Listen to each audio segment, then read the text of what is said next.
The HOA blocked my only bridge access, trapping me in my own cabin. They fined me for flag sizes, mailbox heights, even patriotic enthusiasm. But while they buried me in citations, they missed one explosive detail. The bridge they sealed wasn't theirs. I just inherited a 60-year-old secret that would turn their gated community upside down. This is how a retired civics teacher learned you don't bully the guy who owns the only way in. The no access sign taped across my bridge was day one in my grandfather's cabin. By day three, Margot Keller, HOA president and human citation machine, fined my American flag for proportional disrespect. Little did she know, her rulebook obsession ignored one truth. That bridge? My family built it, and I had the papers to prove it. I thought losing my tech job was rock bottom until I discovered I'd moved into a gated community I never signed up for. 6 months after getting blacklisted from the entire tech industry for developing an app that exposed a major corporation's security flaws, my divorce had finalized. My savings were nearly gone. And my grandfather's cabin seemed like my only lifeline while I figured out my next move. The place sat on the edge of Pine Lake Community in Colorado, a small development of about 30 homes that had grown around the lake over the past 20 years. My grandfather had owned his land since the 1950s, long before any homeowners association existed. As I sat there staring at that bridge sign, a woman in an oversized navy blazer approached my car like a teacher who'd caught me cheating. She wore thick glasses that made her eyes look unnaturally large, and she carried a clipboard thick enough to be a phone book. Her graying hair was pulled back in a tight bun, and everything about her screamed former school administrator. "Excuse me," she said as I rolled down the window. "I'm Margot Keller, president of the Pine Lake Community Homeowners Association. You can't park here. This bridge is community property and unauthorized vehicles are prohibited."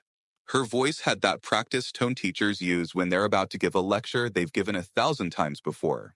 I tried to stay friendly, explaining that I was Dave Morrison, that my grandfather had owned the cabin across the bridge, and that I'd inherited it 6 months ago. I showed her the deed and tax bills that came to my address in Denver. Margot barely glanced at the papers before launching into what felt like a prepared speech about community standards and proper procedures. "Mr. Morrison," she said, adjusting her glasses with slightly trembling fingers. "I taught civics for 20 years, so I know how these things work. Property ownership doesn't automatically grant unlimited access rights. This bridge serves the entire community, and we have regulations." She pulled out a citation book and started writing, pausing briefly as if reconsidering, then continuing with renewed determination. "Your American flag is also in violation. Community guidelines specify that personal flags cannot exceed a 2-to-1 ratio compared to the HOA flag display." I looked at my small American flag hanging from the cabin's porch post, then at the massive HOA banner stretched across the community entrance. The math didn't make sense, but I didn't want to start an argument on my first day back. I took the citation for improper flag display and asked where I could find a copy of the community guidelines. Margot smiled in a way that reminded me of teachers who enjoyed catching students unprepared. "All residents receive a handbook upon proper registration with the HOA. Since your grandfather never registered this property, you'll need to go through the full orientation process." She handed me a packet thicker than most college textbooks. After she left, I spent the evening reading through the handbook. The regulations were incredibly detailed.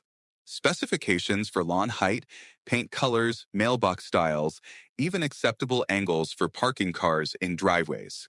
What struck me most was how many rules seemed designed to give the HOA board maximum control over residents' daily lives. Fines rained down for everything, leaving garbage cans visible, having non-conforming garden decorations, even the wrong shade of beige on your mailbox. I also noticed something interesting. Several regulations contradicted each other, and many seem to have been added recently.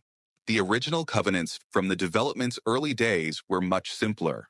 As I got ready for bed, I couldn't shake the feeling that something wasn't right about the whole situation. My grandfather had lived here for over 40 years, and I'd visited countless times as a kid. He'd never mentioned any HOA issues, and I'd never seen that bridge sign before. I made a mental note to visit the county offices the next day to check the property records. Something else bothered me too. Twice during the evening, I'd noticed the same set of headlights slowly passing by my cabin windows. When I looked out, the vehicle was already gone. Little did I know that trying to comply with her rules was like trying to hit a moving target blindfolded. But the HOA's mistake was fatal. The next morning, I woke up to find another citation taped to my door. This time, Margot had cited me for having a mailbox that was 2 inches below regulation height. I measured it myself. It was exactly 36 inches from the ground, which seems standard to me, but according to the handbook, it should be between 36 and 42 inches measured from the base of the post to the bottom of the mailbox opening. Mine was measured to the top of the box, making it technically non-compliant. I spent 20 minutes with a shovel and some dirt, raising the entire post by 2 inches.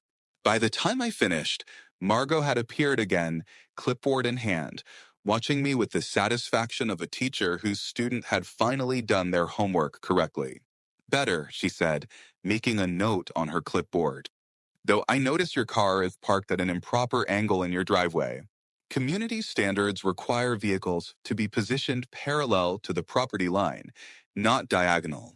I looked at my car, which was parked normally in what I thought was a straight driveway. Margot pulled out a small measuring device and showed me that my driveway was actually angled slightly to match the natural contour of the land. Your grandfather's driveway was grandfathered in when the HOA was established, but proper parking orientation has been required since 2018. She handed me another citation. Over the next 10 days, violations multiplied like rabbits. My garden gnome was a not regulation decorative element. My porch light showed excessive brightness during evening hours. I had inappropriate plant species in my flower bed.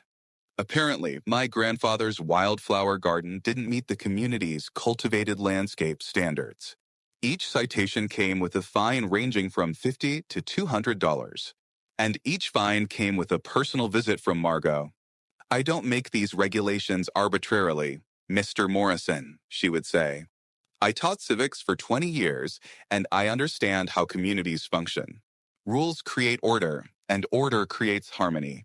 What bothered me most wasn't the money, though I could barely afford the fines on my dwindling savings. It was Margot's teaching tone, the way she spoke to me like I was a slow student who couldn't grasp simple concepts. During one of her visits, I mentioned that I'd noticed her own property had several violations according to the handbook. Margot's expression hardened, but I caught a brief flicker of something, maybe doubt, before her usual mask of authority snapped back into place. Mr. Morrison, I am the president of this association. I think I know which rules apply to whom. She made another note on her clipboard, her pen pressed harder than necessary against the paper. Speaking of which, your trash can is visible from the street. That's a violation of Section 12M. By the end of the second week, I'd paid over $2,800 in fines and had developed a nervous habit of checking for Margot's car before stepping outside my cabin. I started researching HOA law online, trying to understand my rights as a property owner. What I found was both encouraging and frustrating. Homeowners associations had significant power, but that power wasn't unlimited. That's when I discovered something interesting in my research. One of Margot's citations referenced Section 15 FC about garden decorations, but when I cross-checked it with the original HOA documents, I found that Section 15 FC had been amended just 3 months ago. The original rule only prohibited offensive or inappropriate displays, but the new version banned any decoration not specifically approved by the board. More importantly, the amendment process required a 30-day notice to all homeowners and a community vote. I found no record of either happening. When I called other residents to ask if they had been notified about rule changes, most had no idea any amendments had been made. I decided to attend the monthly HOA board meeting, hoping to address my concerns in a public forum. The meeting was held in the community center, a small building near the lake that doubled as a social club for residents. About 15 people attended, mostly older residents who seemed to know each other well. When she opened the floor for resident concerns, I stood up and politely explained my situation. I acknowledged that I wanted to be a good neighbor and follow reasonable rules, but suggested that some of the recent citations seemed excessive. For example, I said I was fined for having wildflowers that my grandfather planted 30 years ago, flowers that were here before the HOA existed. Margot's response was swift and thorough. She explained that grandfathering provisions only applied to structures, not landscaping choices. Mr. Morrison, she said, looking directly at me with those magnified eyes, your grandfather understood community standards. He maintained his property appropriately for decades. The fact that you're struggling to meet those same standards suggests you may need additional guidance. Several residents nodded in agreement, and I felt like a kid being scolded in front of the entire class. The message was clear: comply or face continued consequences. After the meeting, a younger woman approached me in the parking lot. She introduced herself as Lena Brooks, a paralegal who lived in one of the newer homes near the lake entrance. That was rough, she said quietly. Margot's been getting more aggressive lately. I think she's trying to establish some kind of legacy before she retires from the board. Lena explained that several residents had received increased citations over the past year, but most people just paid the fines rather than fight them. It's easier to comply than challenge her, she said. But what she's doing to you seems personal. As I drove home that night, I wondered what I'd done to deserve Margot's special attention. I was about to find out that my real problems were just beginning. The morning after the HOA meeting, Frank Weber knocked on my door. Frank was a 65-year-old retiree who served on the HOA board and lived in one of the larger homes overlooking the lake. He had a friendly face and seemed genuinely concerned about my situation. Dave, he said, using my first name like we were old friends. I wanted to apologize for how things went last night. Margot can be intense, but she means well. Frank suggested we grab coffee and talk about ways to resolve my issues with the association. I've been on this board for 8 years, he said. I know how to work with Margot. Maybe I can help you find a path forward. We met at a small cafe in the nearby town, and Frank listened sympathetically as I explained my financial situation. I told him about losing my job, about the blacklisting in the tech industry, about using my grandfather's cabin as a lifeline while I tried to rebuild my career. Frank nodded understandingly and shared his own story about facing difficult times. The thing about Margot, he said, leaning forward conspiratorially, is that she responds well to respect and cooperation. If you show her that you're willing to work within the system, she'll ease up on the enforcement. He suggested I attend more board meetings, volunteer for community projects, and demonstrate my commitment to being a good neighbor.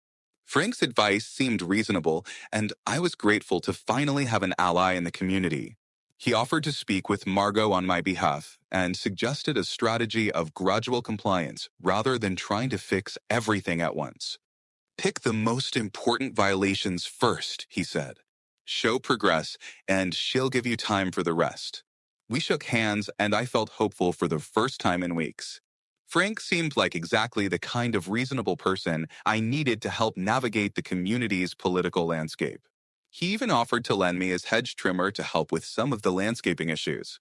Over the next week, I threw myself into compliance mode. I spent my limited savings on approved paint for my mailbox, replaced my wildflower garden with regulation shrubs, and even bought a smaller American flag to ensure proper proportions. Frank stopped by twice to check on my progress and offer encouragement. He seemed genuinely pleased with my efforts and assured me that Margot had noticed my improved attitude. She mentioned at yesterday's board meeting that you're making good progress, he told me. His support gave me the motivation to continue. Even though the constant rule following felt like living in a surveillance state, I couldn't shake the feeling that I was being watched more closely than normal. My neighbor's curtains seemed to twitch whenever I stepped outside, and I'd started noticing the same jogger passing by my cabin at oddly regular intervals, always when I was doing yard work. Then I discovered the betrayal. While checking my mailbox one morning, I found a formal complaint letter from the HOA dated 3 days earlier. The letter cited me for excessive noise violations during evening hours and referenced multiple resident complaints about power tool usage after 7 p.m. The problem was I hadn't used any power tools in the evening. I'd been extremely careful about noise, doing all my yard work during daylight hours and avoiding anything that might disturb the neighbors. The complaint was signed anonymously, but it included specific details about times and activities that could only have come from someone watching my property closely. I called Frank immediately, explaining the situation and asking if he knew anything about the complaint. There was a long pause before he answered. Dave, he said, his voice suddenly less friendly. I think there might have been a misunderstanding. Maybe someone saw you working and assumed it was later than it actually was. But as he spoke, I remembered something.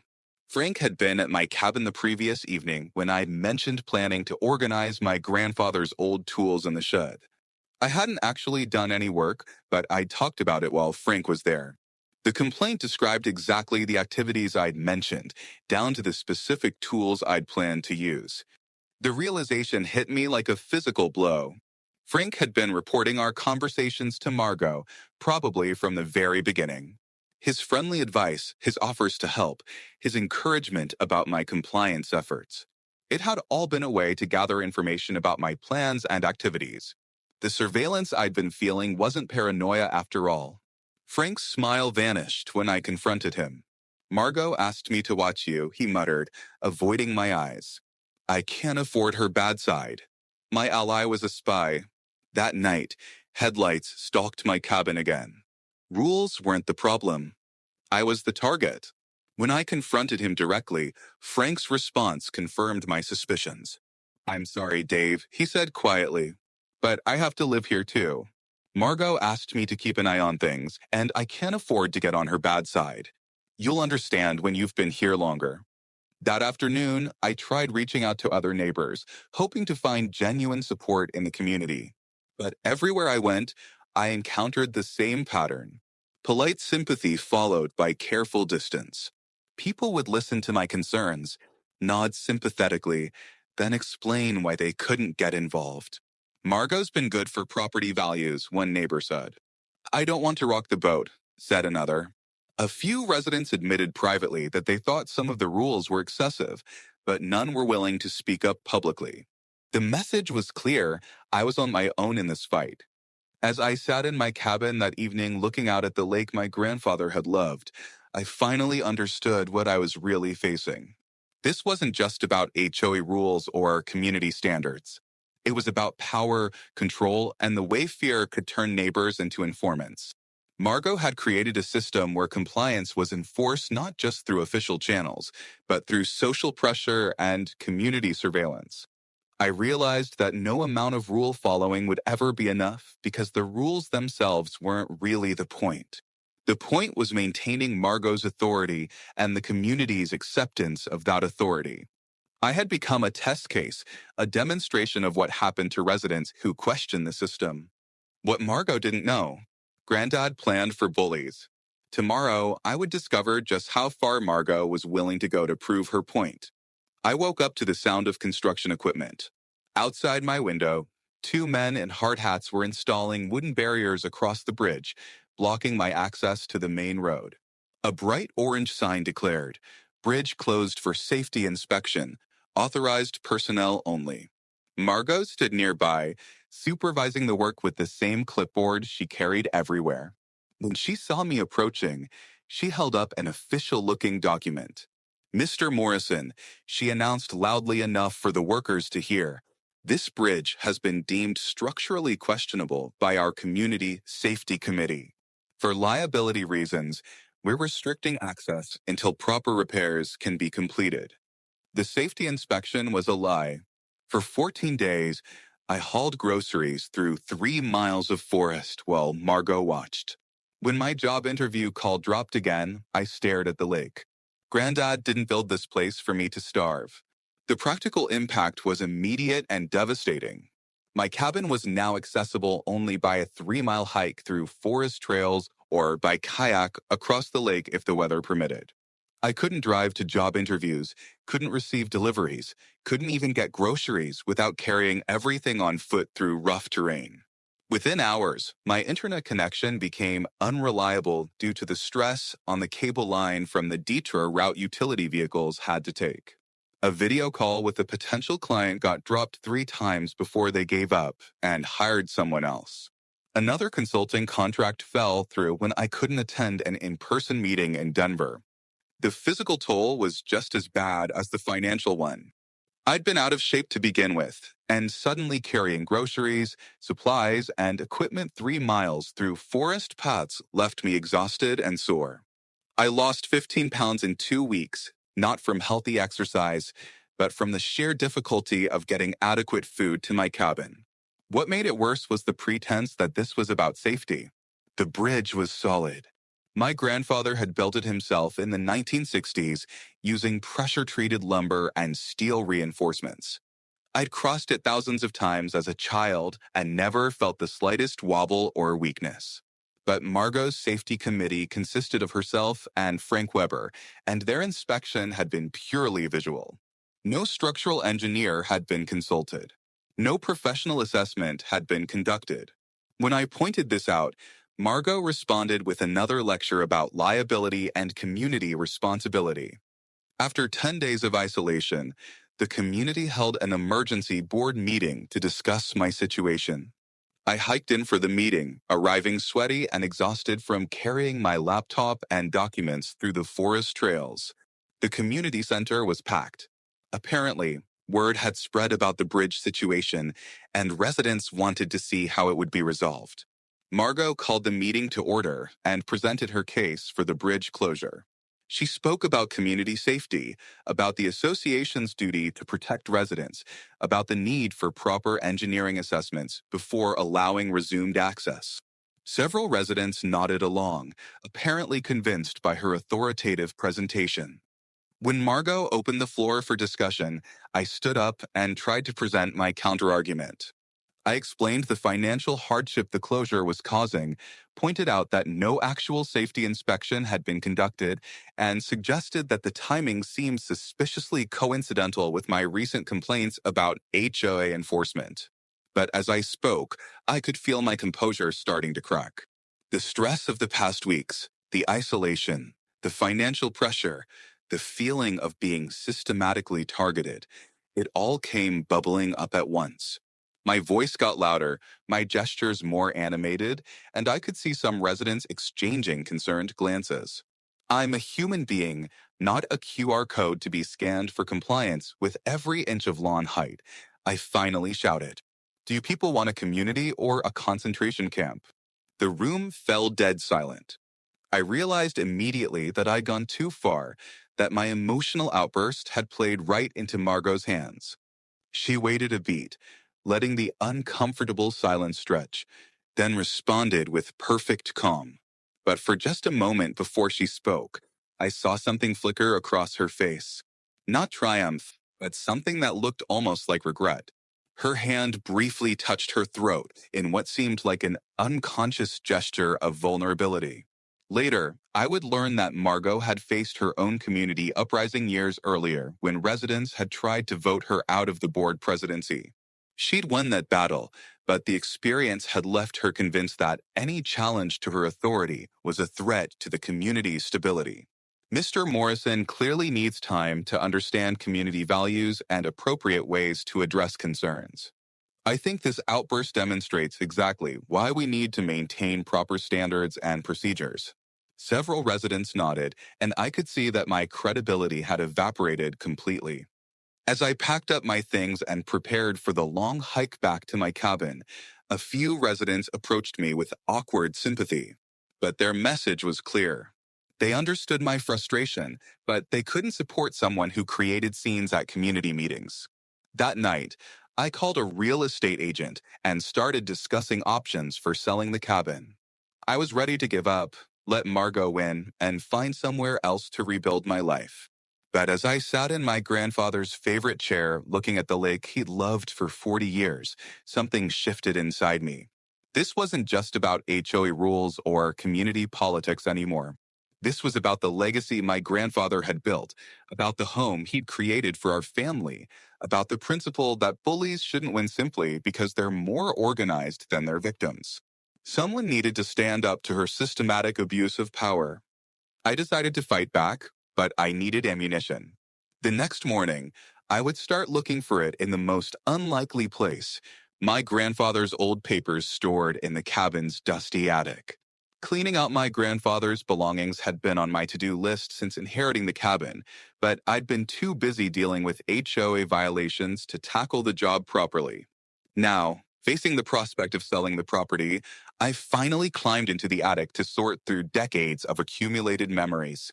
The space was cramped and dusty, filled with cardboard boxes, old furniture, and the musty smell of long storage. As I worked through boxes of old tools, hunting equipment, and Christmas decorations, I found myself learning things about him I'd never known. In the far corner, behind a stack of National Geographic magazines from the 1970s, I discovered an old cookie tin decorated with faded flowers. The tin was heavier than expected and rattled when I shook it. Inside, I found a collection of documents that told the story of my grandfather's life at the lake. Property surveys, insurance papers, receipts for building materials, and dozens of letters written in his careful handwriting. Most interesting were the love letters he'd written to my grandmother during their courtship, filled with dreams about the life they'd build together at the lake. In one letter from 1959, he wrote about his plans to build a bridge across the narrow point of the lake, using his retirement savings to create a lasting connection between our home and the world beyond. But the real treasure was buried deeper in the tin, official correspondence between my grandfather and the county government about bridge construction permits. A letter dated April 15th, 1960, showed my grandfather requesting permission to build a private bridge across the lake outlet stream. The county's response, dated May 3rd, granted permission with the condition that he would be responsible for maintenance and would pay annual bridge taxes to the county road department. What followed was a series of receipts showing regular payments for something called Morrison Bridge Tax ID number 4471, payments that had continued from 1961 through the previous year. I sat in that dusty attic holding those papers, feeling like an archaeologist who just uncovered a lost civilization. My grandfather hadn't just built a bridge. He built a privately owned, legally documented, tax-paying bridge that had been operating under county jurisdiction for over 60 years. Every month when I paid my property taxes, I'd been unknowingly continuing his tradition of paying bridge maintenance fees to the county. The bridge wasn't community property at all. It was my private property, legally owned and properly maintained through official government channels since before the Pine Lake community even existed. I needed confirmation, so the next morning I hiked to town and visited the county clerk's office. Curtis Myers had been the county clerk for over 30 years and remembered my grandfather well. "Oh, sure," Curtis said when I showed him the documents. "Your granddad was proud of that bridge. Built it himself, paid the taxes faithfully, never missed a payment." Curtis pulled up the current records on his computer and confirmed that the bridge tax was still being paid annually as part of my property assessment. "As far as the county's concerned, that's your bridge, son. Has been since 1961. Armed with this information, I contacted Lena Brooks, the paralegal who'd shown sympathy at the HOA meeting. She agreed to meet me at a coffee shop in town, away from community eyes and ears. When I showed her the documents, her expression shifted from curious to amazed to excited. "Dave, this is huge," she said, spreading the papers across our table. "If you own the bridge, then the HOA has been trespassing on your property for decades. Every resident who's used that bridge has been crossing private property without permission. Margot's safety committee has no authority to close your bridge. They've been committing criminal mischief by blocking your private property. We spent 2 hours going through every document, with Lena taking photos and making notes about the legal implications. She pointed out that the original county permit specified the bridge's exact location, dimensions, and construction standards, details that matched the current structure perfectly. The tax records showed continuous ownership and maintenance responsibility, creating an unbroken chain of legal possession from 1961 to the present. The best part, Lena said with a grin, is that your grandfather was obviously a smart guy who knew how to protect himself legally. These documents are airtight. That evening, I called my grandfather's old friend, Curtis Myers, at home to ask more about the bridge's history. Curtis told me stories I'd never heard about my grandfather's determination to maintain independence and self-sufficiency. Your granddad didn't trust groups or committees, Curtis said. He always said that if you want something done right, you do it yourself and keep the paperwork to prove it. He built that bridge because he wanted to control his own access to his property. Never wanted to depend on anyone else's permission to get home. Curtis chuckled. He used to say that owning your own bridge was like owning your own freedom. Guess he was right about that. As I sat in my cabin that night looking at the documents spread across my grandfather's old kitchen table, I felt a connection to him that I'd never experienced before. He hadn't just left me a house. He'd left me a lesson about standing up to bullies and protecting what belonged to me. The bridge represented more than just access to my property. It represented independence, foresight, and the principle that freedom isn't given by committees. It's built by individuals who are willing to do the work and pay the price. Tomorrow, I would call Margot Keller and inform her that we needed to discuss the bridge. She was about to learn that my grandfather had been smarter than her entire HOA board combined. I called Margot at 8 a.m. sharp, using the same confident tone she'd always used with me. Margot, this is Dave Morrison. We need to talk about the bridge situation. I've discovered some information that changes everything. There was a pause before she responded, and when she did, her voice carried that familiar teacher lecturing student quality. Mr. Morrison, if this is another complaint about our safety procedures, I can assure you that the board's decision is final. We cannot expose this community to liability issues based on your personal convenience. I let her finish, then delivered the line I'd been practicing all morning. Margot, on that bridge. I have the deed, tax records, and 60 years of county documentation. We need to talk. The silence that followed was longer than I expected. When Margot finally responded, her voice had lost some of its certainty. That's impossible, Mr. Morrison. The bridge serves community access and has been maintained by resident fees for years. I could hear her flipping through papers, probably searching her files for documentation to counter my claim. I suggest you bring your alleged documents to tomorrow night's emergency board meeting so they can be properly reviewed. I'm sure there's been some misunderstanding about the property boundaries, but her tone suggested she was worried about what those documents might contain. The next evening, the community center was packed beyond capacity. Word had spread through the neighborhood that the bridge ownership was in question, and residents had come to see how this drama would resolve. I arrived early with a folder full of documentation and Lena Brooks as my legal advisor.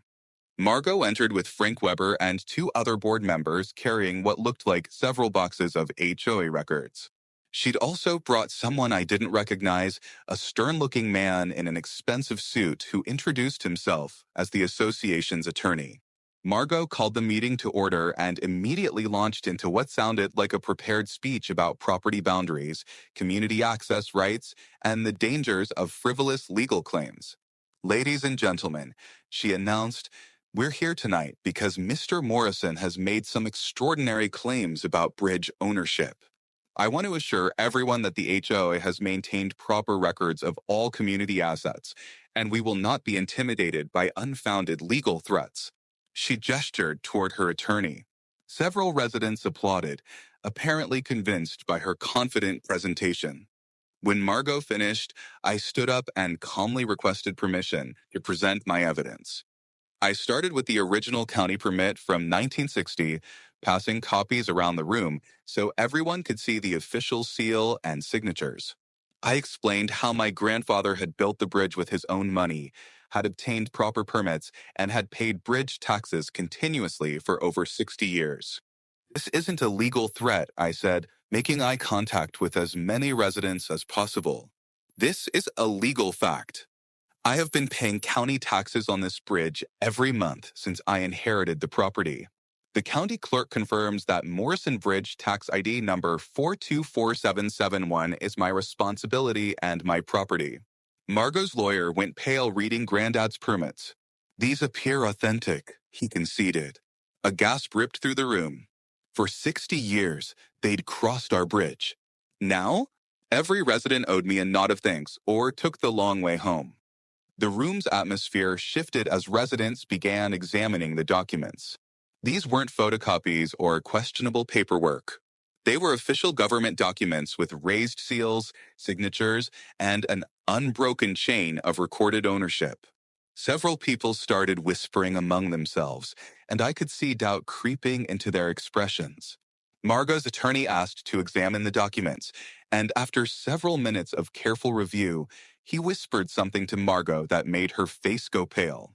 These documents appear authentic, he said reluctantly. But there may be questions about current property boundaries or easement rights that affect community access. That's when Curtis Myers stood up from the back of the room. I'd asked him to attend as a witness, and his presence carried significant weight in a community where he'd served as county clerk for 3 decades.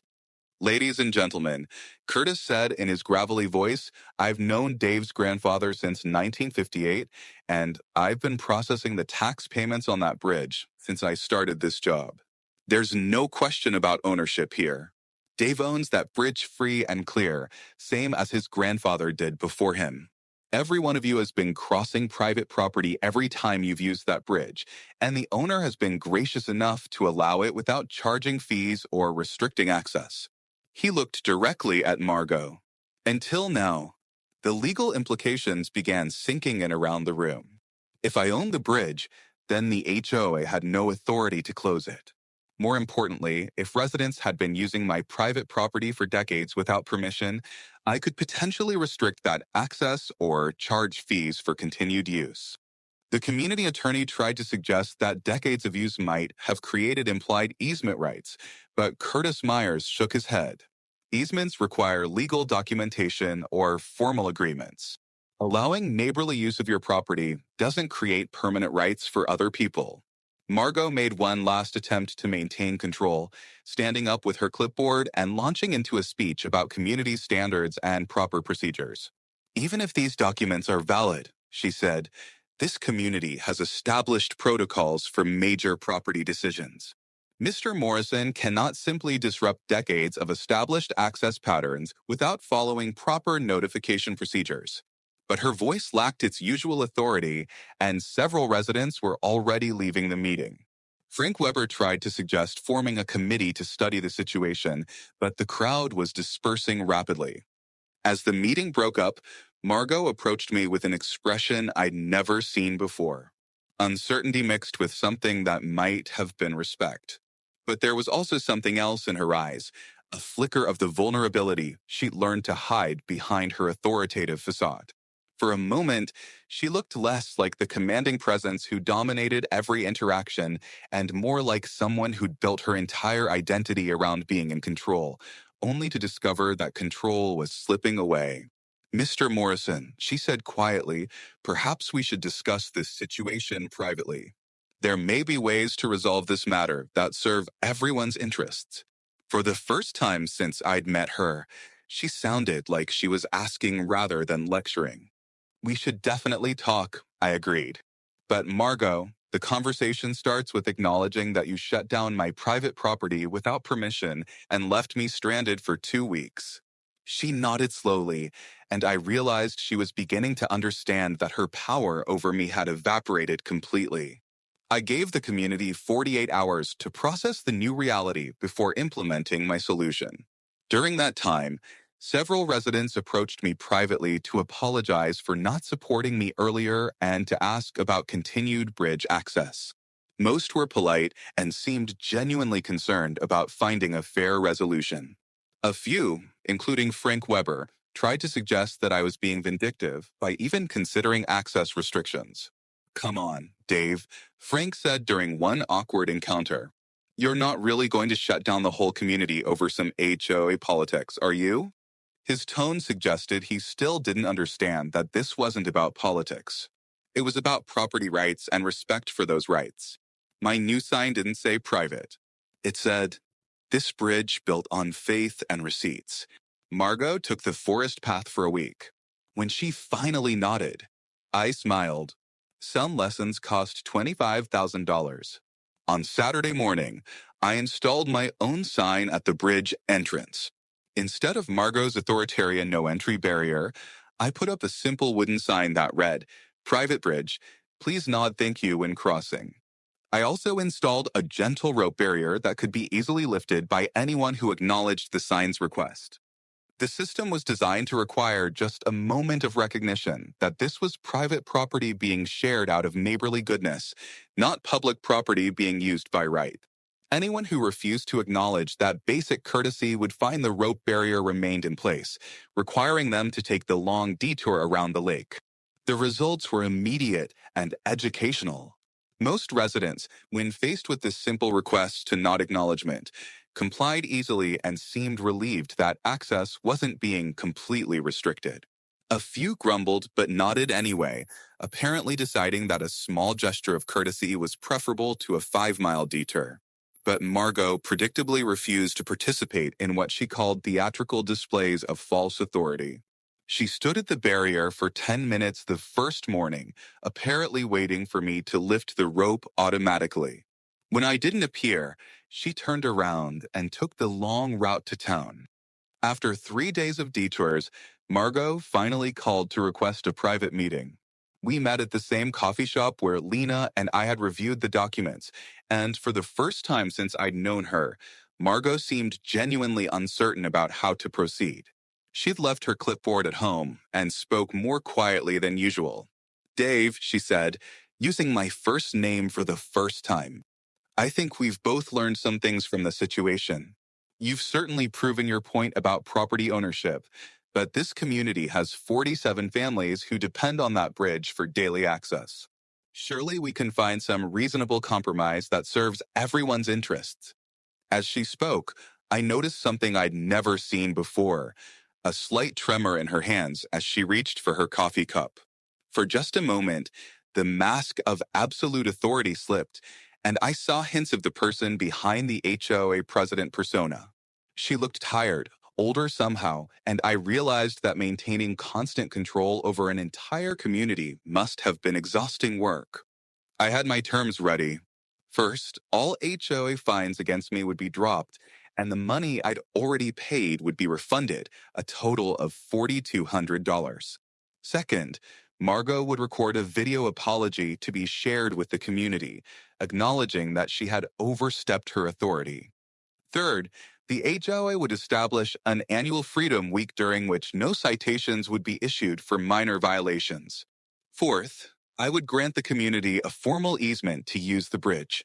Finally, the community would pay me $25,000 for the easement rights and to compensate for the harassment I'd endured.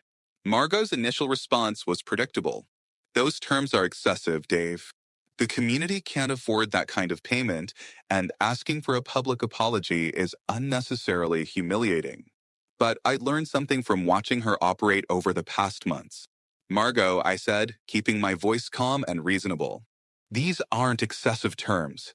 They're educational terms. The community needs to learn the same lesson you tried to teach me, that actions have consequences. You shut down my livelihood and isolated me from basic services for 2 weeks." I stood up to leave. "Take the weekend to think about it. On Monday, if we don't have an agreement, I'll start charging daily bridge fees." By Monday morning, I had my answer. The community had held an emergency meeting over the weekend and voted to accept my terms. Margot's video apology was awkward, but seemed genuine.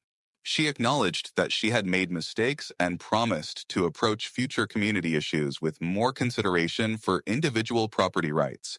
In the video, I noticed she removed her glasses twice to wipe her eyes, a small crack in the armor she'd worn for so long. The financial settlement was arranged through the HOA's reserve fund and a special assessment on all homeowners.